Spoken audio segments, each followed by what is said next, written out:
जो पुरुष स्त्री की यह एक चीज देखकर उससे विवाह करता है तो वह जीवन भर सुखी रहता है।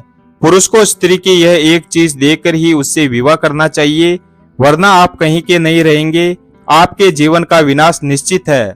जो मनुष्य औरत की इन चीजों को देखकर विवाह करता है उसे जीवन भर कई कष्ट भोगने पड़ते हैं।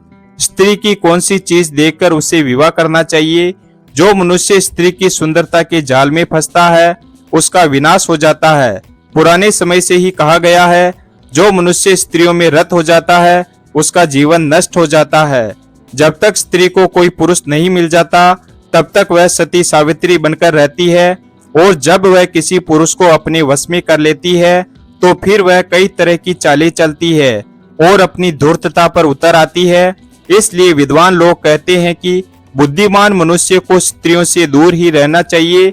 जो मनुष्य स्वयं का कल्याण चाहता है और परम पद की कामना करता है वह अपने मुख से किसी स्त्री का नाम भी ना ले, क्योंकि स्त्रियां विवाद करती है, रमण करती है, हंसते के साथ हंसती है, रोते हुए के साथ रोती है और कई प्रकार की चालें चलती है।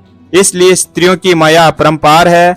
स्त्रियां एक पुरुष को देखती है और दूसरे पुरुष को चाहती है और तीसरे पुरुष के साथ भोग विलास करने की अभिलाषा रखती है, इसलिए इनका कोई प्यारा नहीं होता है। जो पुरुष अज्ञानवश होकर यह सोचता है कि वह स्त्री उससे प्रेम करती है तो वह सबसे बड़ा मूर्ख है। ऐसे अज्ञानी पुरुष के साथ स्त्रियां खेल करती है और उनके जीवन को बर्बाद कर डालती है। स्त्री की कौन सी चीज देखकर उससे विवाह करना चाहिए, जानते हैं इस छोटी सी कहानी के माध्यम से। पुराने समय की बात है, किसी नगर में एक गरीब ब्राह्मण रहता था जो भिक्षा मांगकर अपना गुजारा करता था। उस ब्राह्मण के एक सुंदर लड़की थी जिसका नाम मीनाक्षी था। मीनाक्षी अत्यंत रूपवान, गुणवान और चरित्रवान थी। जब मीनाक्षी विवाह के योग्य हुई तो उस ब्राह्मण को अपनी बेटी के विवाह की चिंता सताने लगी। उस नगर के एक महान राजा थे जो अत्यंत धर्मात्मा और बुद्धिमान थे। उस राजा के एक पुत्र था जो बहुत ही चंचल स्वभाव का था। राजकुमार हमेशा ही सुंदर स्त्रियों से घिरा हुआ रहता था। वह स्त्रियों से उसकी सेवा करवाता, नाच गाना करवाता, मदिरा पान करता और आदि बुरी आदतें थी। फिर एक दिन वह राजकुमार घोड़े पर सवार होकर उस नगर में सैर करने के लिए जाता है। तभी वह घोड़े पर बैठकर उस ब्राह्मण के घर के बाहर से गुजरने लगता है। तभी वह देखता है कि एक अत्यंत सुंदर लड़की घर के सामने खड़ी होकर अपनी आंखों में सुरमा लगा रही थी। वह लड़की परम सुंदरी थी, उसे देखकर कोई भी उस पर मोहित हो जाए।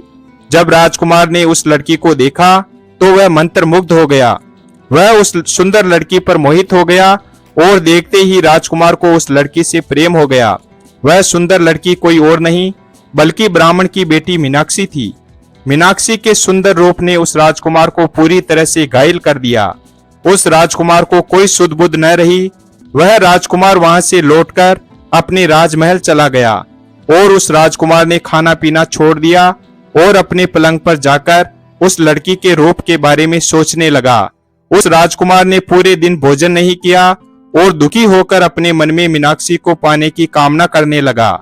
जब यह बात राजा को पता चली कि उनके पुत्र ने खाना पीना छोड़ दिया है तो वह दौड़ते हुए अपने पुत्र के कक्ष में चले आए।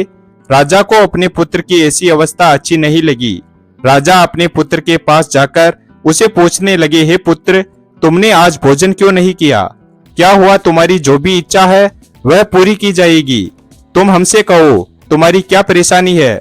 तब वह राजकुमार कहने लगता है, हे पिताश्री, मैं जब घोड़े पर बैठकर सैर करने के लिए नगर में गया था तो मुझे एक अत्यंत सुंदर लड़की दिखाई पड़ी, जिसे देखते ही मुझे उससे प्रेम हो गया। मैं उस लड़की के साथ अपना जीवन व्यतीत करना चाहता हूँ।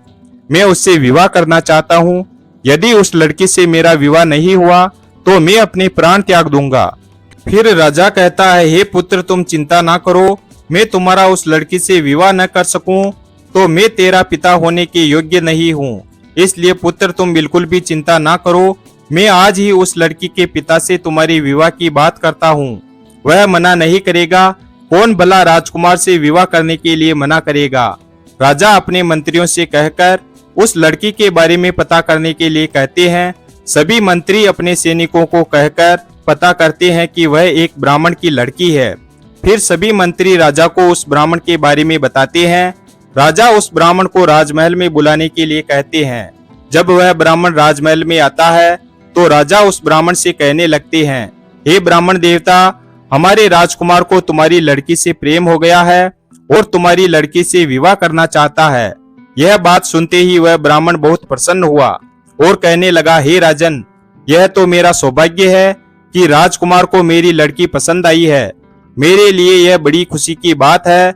मैं अभी घर जाकर अपनी बेटी को यह खुशखबरी सुनाता हूँ और उसकी इच्छा पूछकर आता हूँ। इतना कहकर वह ब्राह्मण अपने घर चला गया और घर जाकर उसने अपनी लड़की मीनाक्षी से यह सारी बात बता दी और ब्राह्मण कहने लगा, हे बेटी, तुम धन्य हो, साक्षात लक्ष्मी की कृपा हुई है तुम्हारे ऊपर। आज मेरे जीवन की सारी चिंताएं समाप्त हुई है। जो तुम राजकुमार को पसंद आ गई हो और राजकुमार तुमसे विवाह करना चाहते हैं। इतना सुनकर मीनाक्षी आश्चर्य में पड़ जाती है और उसे सारी बात समझ में आ जाती है। मीनाक्षी को पता होता है कि राजकुमार को उससे प्रेम नहीं है, बल्कि उसके सुंदर रूप से प्रेम हो गया है और वह उसके सुंदर रूप को पाना चाहते हैं। फिर मीनाक्षी अपने पिताजी से कहती है, हे पिताश्री, यदि आपको यह रिश्ता मंजूर है तो मुझे भी मंजूर है। मैं आपकी आज्ञा का पालन करके राजकुमार से विवाह कर लूंगी, परंतु मुझे राजकुमार से एक बार मिलना है। इसलिए आप जाइए और राजकुमार से कहिए कि वह अगले शुक्रवार को मुझसे मिलने के लिए आ जाए और वह चिंता ना करे, मैं उनसे विवाह अवश्य करूंगी। वे सब चिंताओं का त्याग करके भोजन ग्रहण करें। फिर वह ब्राह्मण राजमहल में जाता है और यह खबर राजकुमार को सुनाता है। फिर वह राजकुमार बहुत प्रसन्न हो जाता है। इधर मीनाक्षी अपनी सहेली से कहकर जमाल गोटा मंगवा कर लाती है और वह उस जमाल गोटे को भोजन में डालकर खा लेती है। फिर क्या, मीनाक्षी को दस्त पर दस्त होने लगती है और वह कुछ ही दिनों में हड्डियों की माला बन जाती है, बहुत ही कमजोर हो जाती है और दुबली पतली हो जाती है। फिर मीनाक्षी एक टूटी हुई खाट पर सो जाती है और अपने पिताजी को अपने पास बुलाती है और कहने लगती है, हे पिताश्री, आज शुक्रवार है। आज ही के दिन मैंने राजकुमार को बुलाया है, इसलिए आप जाइए और राजकुमार को बुलाकर लेकर आइए। फिर वह ब्राह्मण राजमहल में जाता है और बड़े प्रेम से उस राजकुमार से कहने लगता है, हे राजकुमार, आज के ही दिन मेरी बेटी ने आपको मिलने के लिए बुलाया है। कृपया आप हमारे साथ चलिए। राजकुमार तो इसी दिन का बेसब्री से इंतजार कर रहा था। वह मीनाक्षी से मिलने के लिए तड़प रहा था। अब उसका मन बेचैन हुआ और वह शीघ्रता से उस ब्राह्मण की लड़की को देखकर उसे अपनी बाहों में भरकर उस पर अपना प्यार लुटाना चाहता था। उस राजकुमार के मन में मीनाक्षी का रूप झलक रहा था। वह बार बार मीनाक्षी के सुंदर रूप को याद करके प्रसन्न हो रहा था। वह उससे आलिंगन करने की कल्पना भी कर रहा था। फिर वह राजकुमार उस ब्राह्मण के साथ उसके घर चला जाता है और उधर वहां उस ब्राह्मण की बेटी राजकुमार का इंतजार कर रही थी। जैसे ही राजकुमार उस ब्राह्मण के घर में घुसता है तो उसे बहुत ही गंदी बदबू आने लगती है। उस गंदी बदबू से उसका दिमाग सड़ने लगता है, क्योंकि मीनाक्षी ने जमाल गोटा खाया हुआ था, जिस कारण से उसके कपड़ों में ही दस्त निकल जाती थी। लेकिन राजकुमार को मीनाक्षी से बहुत प्रेम था, इसलिए वह चुप रहा और कुछ नहीं बोला और वह अपना नाक पकड़कर घर के अंदर चला गया और उस चारपाई के पास जा पहुंचा जहां पर वह मीनाक्षी लेटी हुई थी। जैसे ही राजकुमार ने मीनाक्षी को देखा तो उसके पैरों तले से जमीन खिसक गई। मीनाक्षी का ऐसा डरावना रूप देखकर वह राजकुमार एकदम से घबरा गया। फिर मीनाक्षी सोई हुई बोली, राजकुमार, आप आ गए। अगर आपको मुझसे प्रेम है तो मैं आपकी सेवा में हाजिर हूँ। आपकी जो भी इच्छा है वह आप कीजिए।